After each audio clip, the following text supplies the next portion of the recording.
Welcome to CK Sports Talk on 99.1 CKXS with Peter Cobb and Shawn Moynihan. CK Sports Talk is brought to you by Victory Ford Lincoln, 301 Richmond Street in Chatham, the Chatham-Kent Sports Network online at cksn.ca and 99.1 CKXS. Good evening, everyone, and welcome to CK Sports Talk. Right here on the Mighty XS. That's 99.1 on your radio dial. FM, folks, not AM. You can also tune us in at ckxsfm.com. Get the Android or the Apple app. Take us anywhere.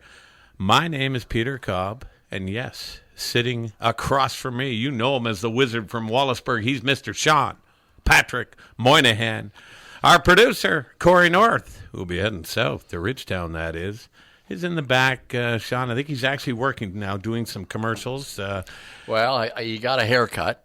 I noticed. Oh, my goodness. Rumor He's got a little playoff beard going, he does too. A haircut and a bath, so apparently management is really clamping down on him finally. So good news for Corey. Hey, listen, last week we had young Jay Cooker, and boy, that kid handled himself like a trooper. What a shame it got rained out opening night, but they're going to do it all again on Saturday night. Well, we heard it, Pete. He was on fire. He was so excited to get the Hooker clan up to South Buxton, number 38.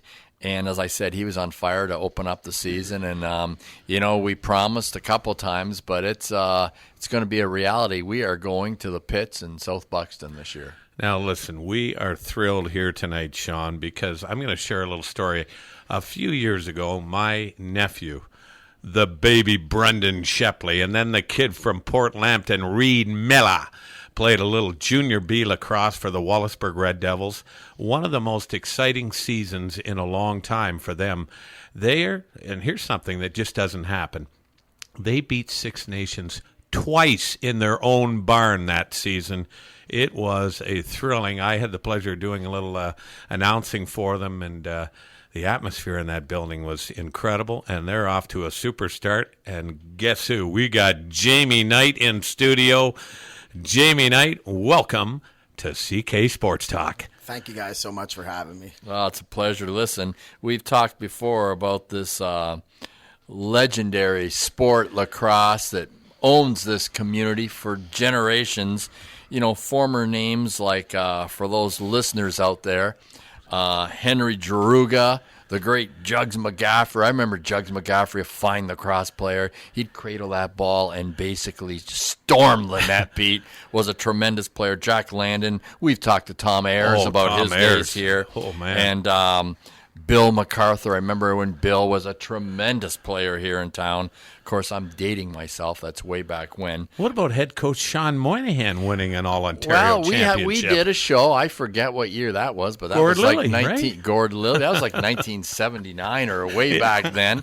But it's true because, Pete, you automatically associate lacrosse with Wallaceburg. Mm-hmm. The tradition is so rich. And oh my nerves, Jamie Knight, we've had a tremendous start to the season.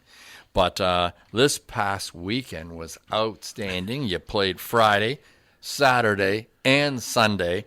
Friday, I believe you won here at home on Friday. Tell us about that game. It's a good game. I think Justin did a great job coaching, and it was just one of those scrappy, gritty games where you get in those conference games, and we all know each other so well, so I think we might have even been losing going into the third, so it was pretty cool for the boys to pull that win out. I think Parker Gahuli rolled his ankle, so for the other boys to step up was a big win for us. Tyler Brown, big trade for us, scored. Madison General, another kid we traded for, scored again in the third period. So, yeah, big win at home for us. So then you travel down Saturday to Niagara to take on the Thunderhawks. Love that name. 8-7 victory. And you and I were talking before we went on air. Those games are so great because if you have to drive home that night losing 8-7, it's so painful. But what happened down in Niagara? What a victory. Got off to a bad start again. You get the bus legs, and so not the start we wanted, but I think we clawed back. We were down 5-3 going into the second, and it was 5-5 going in the third. They didn't score a goal in the second. Noble Jacobs played solid. He made the big saves when we needed him to. And then Brock Doherty scored a massive goal for us, shorthanded, end-to-end. It was like a one-handed flip shot.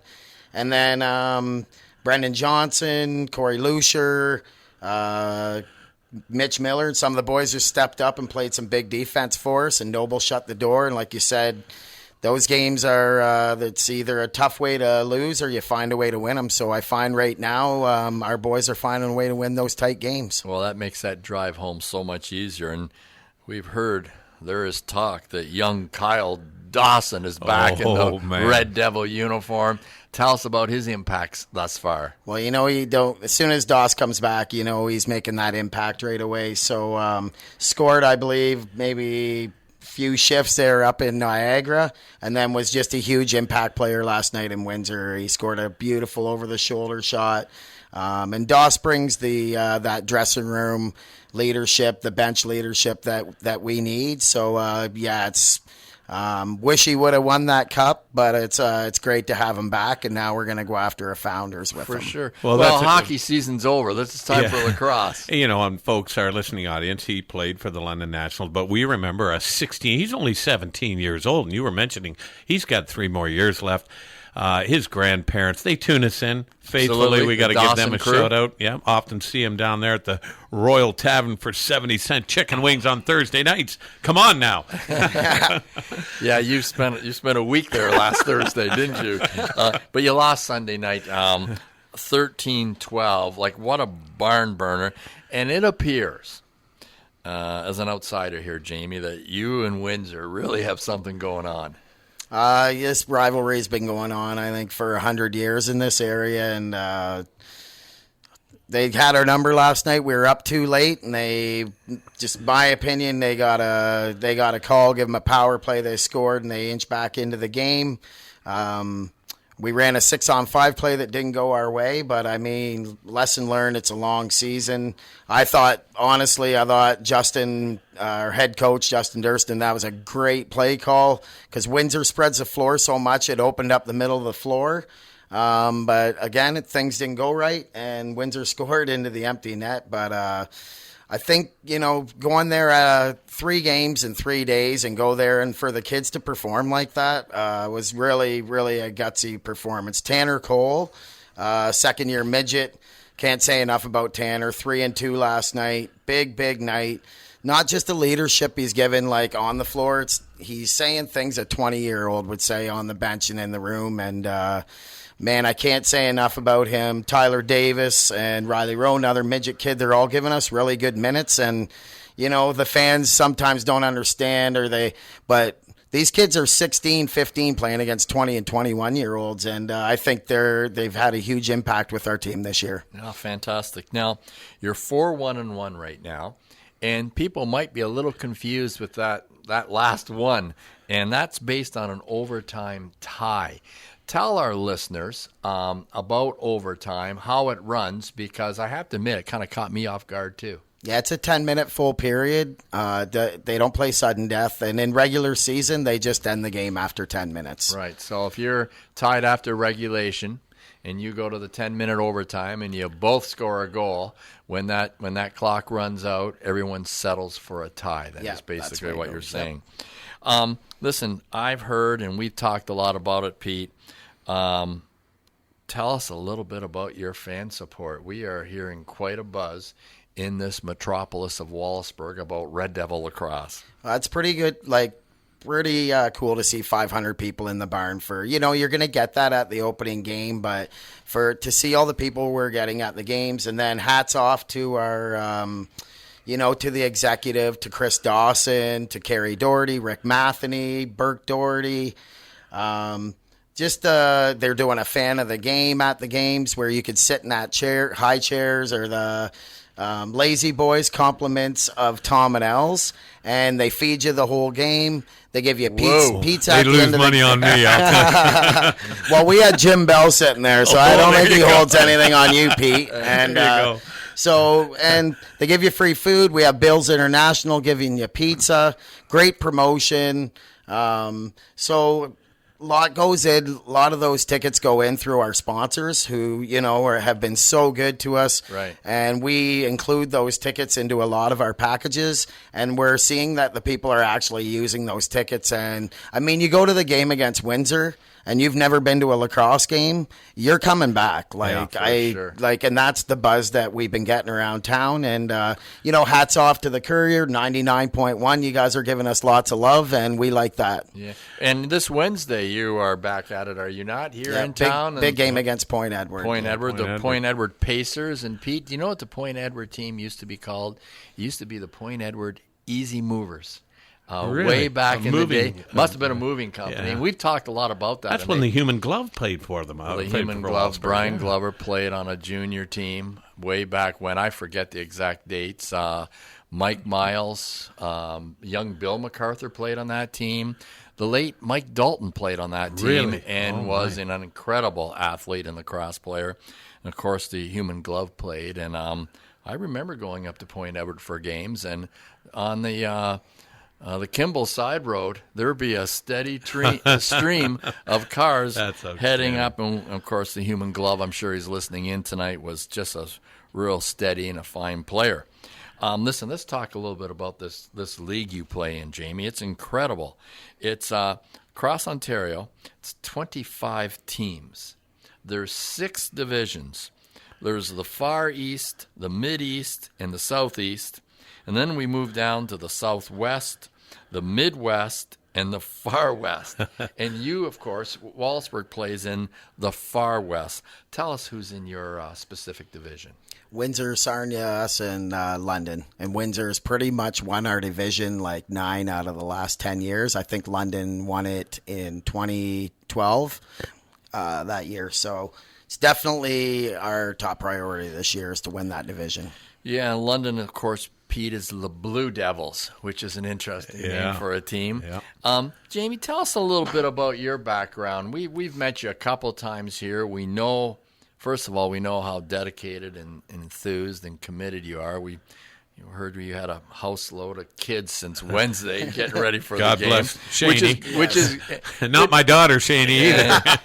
It's good to know because it appears if we ever need a place to stay in Wallaceburg, I know where we're going. But tell us about your background and how you became so enthused for the sport of lacrosse. Just grew up watching the lacrosse players. Like I really liked Kim O'Neill was a big impact with me. I remember Kim O'Neill. And I had him as a coach, so really a lot of respect for Kim O'Neill. You said Mike Dalton. Mike Dalton was one of my favorite players. And then my brother was fortunate to have Bill MacArthur coach. He had the McGiverns coach. So lacrosse has always been just in my blood. I played 4 years or 5 years of junior in Sarnia, so made a lot of friends over there. I literally stayed away from the arena for a few years, and then when I got back coaching, I actually started coaching Justin as a peewee, and then started coaching Jordan in novice, and I just really started pouring my heart to Wallaceburg lacrosse around 2007. I usually coach at least one team. This year I'm coaching the Red Devils, help coaching the Red Devils, and I'm the head coach of the Bantam team. I love being in the minor organization. We have a great crew in our minor org, so and those are next day's Devils, so it's really important that we're all working together. The Red Devils are working to make the minors better, and the minor kids and parents, they go to the Red Devil games, and I got to thank them too. You'll see a lot of them people at the games. Tell us a little bit, and we're going to talk about some of your players in a few minutes. Yeah. But tell us about some of your staff and your executive. And Pete and I talk about it a lot. There's always so many people, sort of unsung heroes behind the scenes, getting it done, taking care of the business. Tell us about some of your staff behind the scenes. Well, Justin Durston's our head coach. He's doing a phenomenal job. Jordan's gonna head coach. He just flew in from Vancouver right when I left to get up to the show, and he's running a development league out on Walpole Island tonight for tyke and novice kids that are still interested in development. And then we have Corey Mell as our trainer. Cam Shortis is helping him. Rob Barr and crew, Richard, Norm. And then you got the Harveys, Grace and Skip, the Dohertys, And then, I can't say enough about Chris Dawson. The work that Chris did this year, bringing in Dan Blackburn, he's a motivational speaker. He brought in Mario Favari, he's a sports psychologist. We have Colin Rosler over there in Chatham that's been working the boys out. So, there's a lot that has to go into a winning team. It just doesn't happen overnight. So you need people dedicated. And the best thing about our executive, or I'd say for me, is that they put up with me. So I'm not the easiest person to deal with. And they know that. And other than that, but I definitely, it doesn't go unappreciated. And our executive is definitely very, very strong. They're, the players respect them, we respect them, and they're very appreciated. Outstanding. Okay, Jamie, I always think it's important, and it doesn't matter the sport, but when you have a team, a community team like Wallaceburg, it's so important to flavor it with local athletes. You've done that, but you've also brought in some through trade, some guys from out of town. I know you got a Gilhooly on that team, and you can't go wrong. I mean, good gracious, I married one. That's got to be a winning team, Parker Gilhooly. Talk to us about some of these kids. So we're really we're a vet team. We've had these kids in our system, a lot of them since Tyke. So you have Evan Matheny, Bronson B, Corey Lucier, Ryan Noel, Matt Cousins, Mitch Miller, Josh Bergfins, who's playing his first year of junior B as a 21-year-old, Justin Schooneman. Then you got Doss, Tyler Davis, Parker Gilhooly, Brennan Johnson, Brock Doherty, Brock Redford, and Jeffrey Williams, who just started playing again this weekend, which is a huge pickup for us. And then what we did, we knew we needed to add, and we made a huge trade with Sixnay, and we added Tyler Brown. Vern Hill, who's been the crowd favorite. You got to see this kid play. He's very small in stature, but oh my God, he makes up for it. He is so good to watch. Carter Hastings, who we picked up from London a couple years ago, was a huge pickup. We even had an American playing for us this weekend. I'm not even going to attempt to say his last name. We just call him America, and he's pretty cool with that. So he's a big righty. He just needs to learn the game. We're also picking up Nick Medley, who's flying in from Louisiana this weekend. He's an All-American right D guy. So no offense to the players that are here, but they know it. We're always ready to improve our lineup if that's what we need to do. Mm-hmm. And I mean, those 3 games on the weekend, we had kids in and out of our lineup. And that, I think, is a true testament to this coaching staff that we're coaching kids up. And we're not only building for this year, we're building for next year as well. Jamie, I got to give a special shout out. You have backup goaltender Emily Van Dam, folks, the only female player in the province. Are you kidding me? And she is exceptional. Yeah, Emily is, she's just one of those kids that we don't even really think of Em as a girl. So when you said that, I was like, yeah, Em's just, she's one of the guys. Her and Noble are, to me, one of the elite goaltenders in league. She gives us that backup confidence. And if you show me anybody who works harder at practice than Em, hats off to him, because she knows her role on her team. Noble's our starting goalie, and Emily just goes out and she grinds it out, and she gives us everything that we ask her to do. And yeah, I love Em. She knows fantastic. That. I've coached her, since Pee Wee as well. So, Em's great for our team. The boys love her. Fantastic. Last week when we talked to Jake Hooker, we got into a really good conversation, Pete. Very interesting on superstitions. Oh, and right. just to review for all our listeners, you do not take shelled peanuts to the racetrack. No, you don't. That's a no-no, which is kind of an interesting superstition. Anyways, how about yourself? Any unique superstitions that Jamie Knight has to do every game day or prior to every game? Where do you fit into that? I like the same parking spot at the back of the arena, and the boys kind of know not to park there. And this year it's been, I don't know why I started wearing khakis this year. I was like, I'm not wearing jeans on the bench and no hats. So I wear Screen Art, who's a great sponsor. I wear their long sleeve underneath my Red Devil shirt, and I wear my hoodie. It's been the same underwear, belt, and socks, and I wash them. I'm not that bad. So, but I'm very. I like doing the same things over and over. Yeah. So those pieces of routine are important, as they are to a lot of athletes, Pete? Jamie, listen, I know it costs a ton. I mean, I wouldn't even want to guess what it costs to rent a bus and bomb up to Niagara this past weekend. But tell us about, some of your major costs and some of your sponsors that have really come on board this year.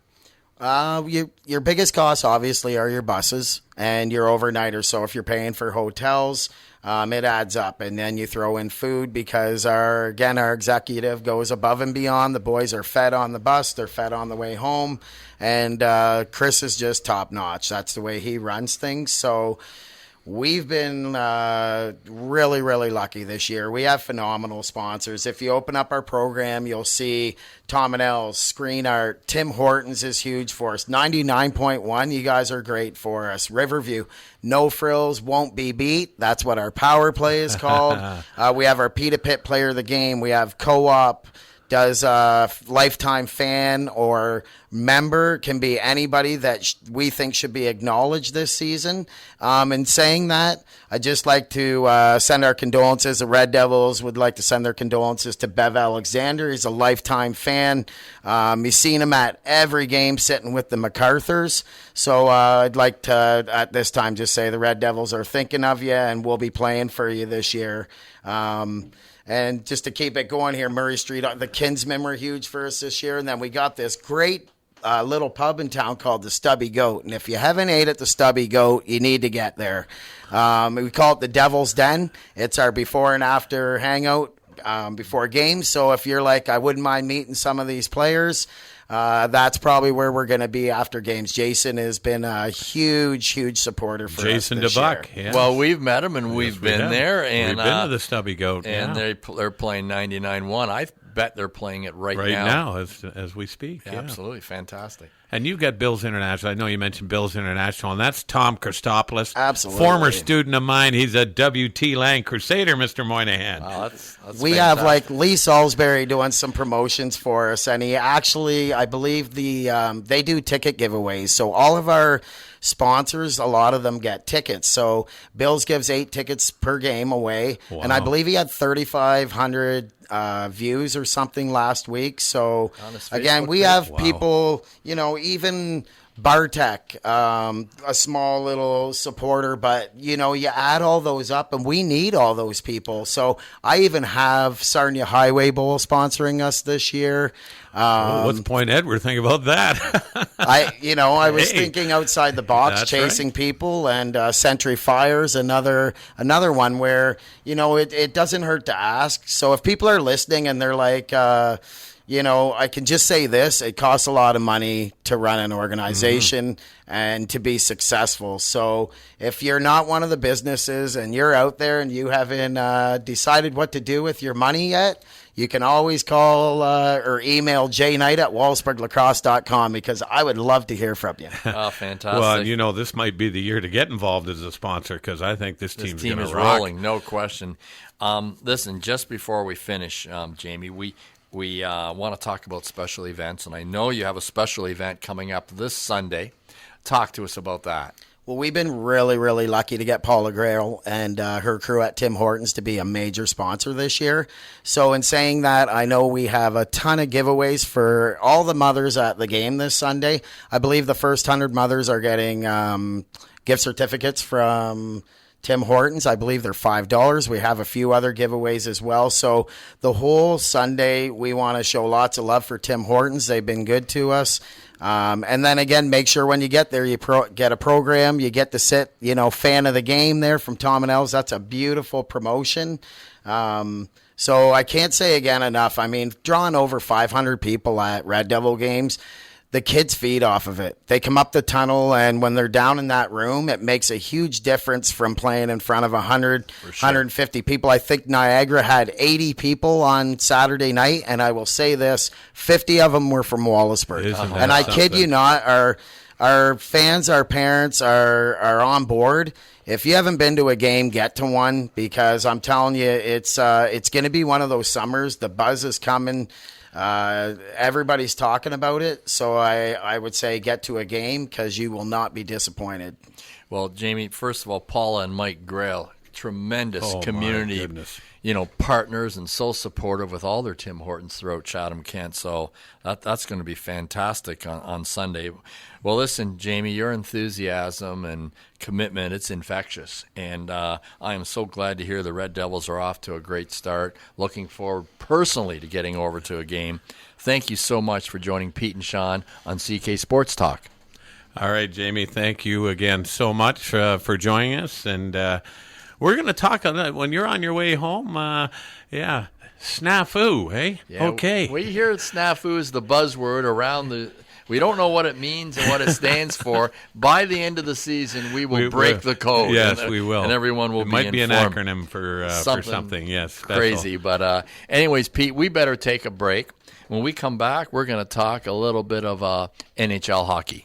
Welcome back to CK Sports Talk with 99.1 CKXS. To submit your local sports news, info, or score, email news@ckxsfm.com. All right, welcome back. Peter Cobb, Shawn Moynihan. Just an outstanding interview with Jamie Knight. Are you Jamie's kidding me? on fire about lacrosse. What a motivator. In fact, as we leave here tonight, we're heading over to the arena, get a couple sticks, and throw the ball around. Like, he just gets everyone just on fire. Because, Shawn, you told me that pretty much every household had hockey sticks and they had lacrosse sticks. You did at the Moynihan household. Absolutely. Everybody had a pile of lacrosse sticks. And, Pete, I played a little minor lacrosse here in Wallaceburg, but everybody played out back and in the yards. And when I went to university, first year university, I get a knock on my door, and someone said, Moynihan, we're here. You're from Wallaceburg. Good. We have a intramural lacrosse team. You're on it. And no one, I guess, told them how terrible I actually was. But, Wallaceburg and lacrosse, it's just synonymous. It's just incredible, the legends and the tremendous athletes that have gone through here.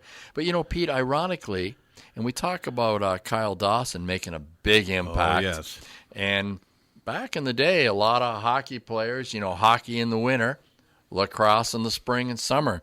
And there is a ton of NHLers who played lacrosse and played very competitive lacrosse. I.e. who? Gary Roberts, one of your all-time favorites. Man. Played for the Whitby Warriors. Presently, Matt Molson, I think he plays with Buffalo now. He was an Islander, too, at one time, yeah. Big lacrosse. Of course, John Tavares. But and John's uncle, also John Tavares, was one of the finest professional lacrosse players around. Adam Oates. Adam Oates, I think he holds the record in junior lacrosse. He, one game, believe it or not, scored 29 points. Oh, my And goodness. everyone just says that's just unbelievable. Joe Neuendijk, of course, Brendan Shanahan, and I think a lot of people know tough as Shanny nails. did. Ooh. Bob Orr played lacrosse. From Perry Sound, Ontario. From Kingston, Ontario, one Doug Gilmore, one of your all-time Killer. favorites. Presently, Kyle Turris of the Ottawa Senators played lacrosse. Steven Stamkos, Jonathan Taves, and Wayne Gretzky played lacrosse. The great Gretzky? And there is a story in his book, in one of his books, where he was playing minor lacrosse in a tournament, and the opposing coach told his players, I will give anyone $5 who can get a good hit on that Gretzky kid. And at the end of the game, he ended up paying out $2.50 because someone sort of got a partial piece of hit. him. But Gretzky said, I learned so much in lacrosse, especially rolling off a check, avoiding hits, keeping your head up, slipping hits, and things like that. So that game of lacrosse, many fine athletes have been there. And conditioning, Shawn. Like, you're running all the time. For sure. And lacrosse, folks, is not played in the wintertime. Bulk is in June, and the weather's warm and hot. Oh, boy. Barns. But anyways, a lot of great NHLers have played that game of lacrosse, and I'm sure there's many more. Pete, we better talk quickly about the NHL playoffs because we are in the heat of them right now. Washington Capitals at Pittsburgh tonight, in Pittsburgh, of course. Who do you like in that one? I'm taking the Penguins tonight. Really? I think their maturity and Sydney and Marc-Andre Fleury has like a phoenix, has been incredible. I think tonight Alex Ovechkin gets sent back home. Who are you taking tonight? I picked the Capitals to win the Stanley Cup. So you don't really have a choice, do you? No, I got to go with good luck on that. Tuesday, and I thought, I think it was Saturday afternoon. My brother was down from Toronto. We watched Rangers which in brother? Ottawa. You got two of them in Toronto. My brother Colin was Okay. down.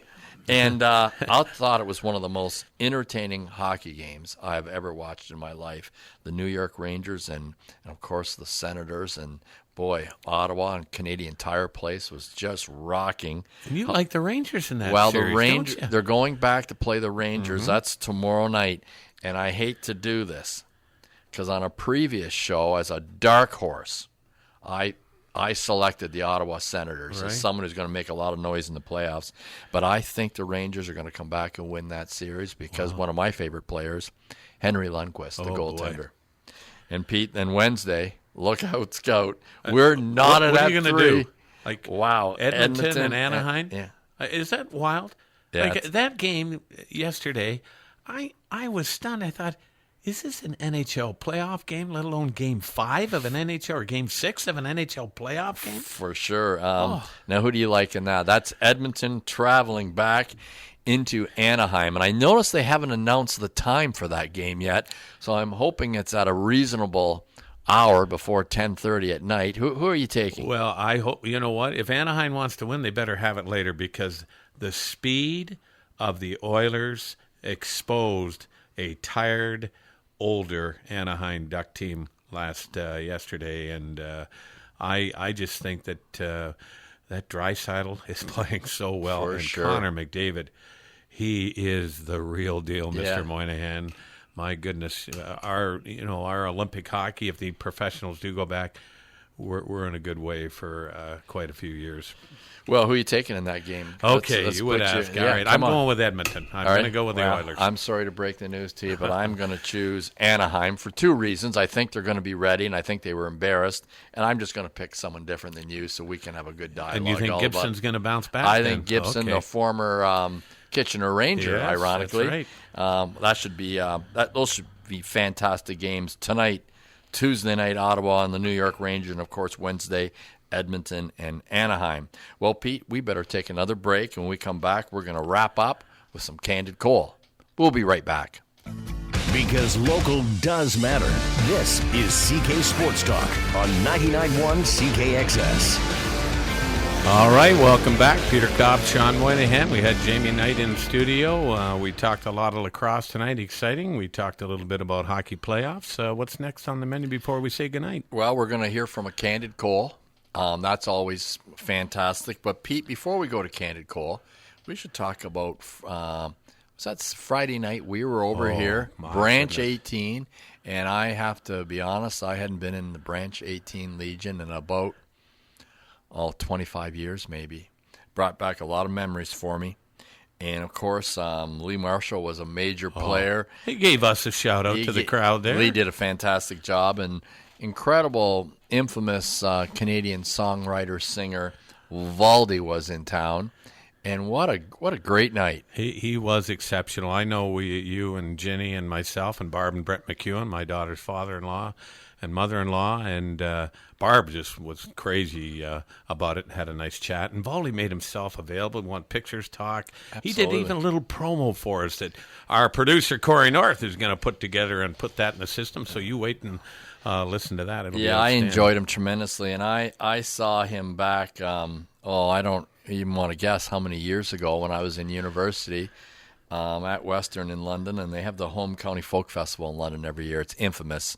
It's right down on the park, many venues, many stages. It's outstanding. It's where I first saw Valdi. And you know, Pete, my favorite Valdi song, he actually did it in the Yes, concert. he did, The yeah. song is Peter and Lou. I absolutely loved it. And the thing that really stood out, I thought, what a storyteller. Oh, man. When he tells, a story about seeing whales and orcas, and then relating that to the circle of life and ups and downs and et cetera, it was just absolutely fascinating. And for, I don't know, there'd be maybe 150 people there or so at the Legion, packed house. And what a great opportunity to view one of the real classic singer-songwriters in Canadian history. Yeah, he was a delight, and originally from Ottawa, but now lives out in BC. But the places he has been, for sure, remarkable, for incredible. Well, Pete, why don't we slide over to Candid Call, and he's going to wrap up about the Toronto Raptors. Yeah, who kind of went out with a fizzle. Take a knee. Candid Call, personal perspectives of an armchair athlete with Bill Cole. Well, stop me if you've heard this before, but the Toronto Raptors season is over. A pretty short playoff run that ended with a second-round sweep at the hands of the defending champs from Cleveland. So, now the question is hanging there like a long-range jumper from LeBron. Is it time to break up the Raptors? This was the best roster the team's ever had, and still, they were no match for the Cavs. Not even close. Now, I realize that second-best player in the history of the sport, and possibly number one by the time he's done, is in his prime, but so what? You just raise the white flag and play for runner-up in the East until he retires? Or do you break it up, try another combination? At the very least, they need to get rid of head coach Dwayne Casey. I think he's taken a team about as far as he can. Jerry Stackhouse is already in the organization. He could step in nicely. And open the door for Kyle Lowry to walk. It would be absolutely foolish to sign him to a huge deal. The words diminishing return come to mind. DeMar DeRozan, he's the team leader without question. Serge Ibaka makes more sense at this point as far as re-signing goes. Now, it's not easy to convince free agents to come north of the border, I know, so that kind of limits the team's ability to shuffle the roster. But for now, it's either get creative or invest in LeBron James championship memorabilia. I think I know where my money's headed. 99.1 presents Candid Call with Bill Cole, personal perspectives of an armchair athlete. Find more Candid Call online at ckxsfm.com. I tell you, Shawn, I love Bill Cole. He calls a spade a spade. Well, he has an opinion. Yeah, now, I love it. So interesting. He mentions Jerry Stackhouse because Stackhouse they sent him to coach in that D League or whatever for a while. And are they grooming him and getting him ready? But you can say what you want, but the Toronto Raptors, ran into a juggernaut, and his name is LeBron James. I'm not a big LeBron James fan. I heard the interview after the game, and he's a whiner in my eyes. Like he thinks a prima donna that every call should go my way. Keep quiet, run the floor, and just play the game of basketball. If I was playing against LeBron James, I would have been like Jamie Knight and been maybe ejected or suspended because sure. He'd wear an elbow of mine, and then he'd have something to whine about, to be honest. Yeah. But he is, I'm going to give him his due. He is an elite player, and I do enjoy what he did have to say in the interview. He's got guys like, Kyrie Irving that have championship DNA, as he called it. I thought that was rather interesting. Well, and he does have a tremendous cast that surrounds him, so make no bones about it. But something tells me the Golden State Warriors are on the horizon, and of course they did not win last year, and I know that really smarted. So we look forward to a tremendous final there, likely, Cleveland and Golden State. Probably. Listen, I got to give a shout out to Ian Avery and Derek Komanek. We played. There were 216 golfers in the LK Alumni Golf Tournament at Wardsville. All carts were out on the course. It was cold and blustery, but everybody was there, had a great time. They put on a huge meal back at the Dresden Arena. There are so many people. Tremendous organization takes place. I had to head back to Dave Dewey's retirement, so I didn't get to stay for the ending festivities, but did have a chance to talk to one T.J. Brody, and we are planning another little get-together Well, and with you him. also had an opportunity to talk to Bridget Carlton of the Iowa Cyclones, and I'll tell you, she had a phenomenal season. And we're gonna hear from Bridget a little later. I think we're gonna air that next week. We got Jay Salisbury coming in to talk a little pickleball, and we might air that Bridget Carlton, because I know my man Corey North over there. My man, look at he's pointing at me right now. He's playing on his phone. He's probably updating his Facebook status or something like that. He does not have any food in front of him, folks, which is a rarity. Yeah, he's really health conscious now. I think Mo might have something to do with that. You never know. But we got some great shows coming up, Pete. Really looking forward to it. Well, folks, it's been another dandy evening here on the Mighty XS. For my partner in crime, Mr. Shawn, Patrick Moynihan, you know him as the Wizard from Wallaceburg. For our producer, Mr. Corey North, who'll be heading south to Ridgetown, that is. My name is Peter Cobb, saying so long. Thanks for listening to CK Sports Talk. Tonight's show was brought to you by Victory Ford Lincoln, the Chatham-Kent Sports Network, and 99.1 CKXS. For more local sports news and information, log online to the Chatham-Kent Sports Network at cksn.ca.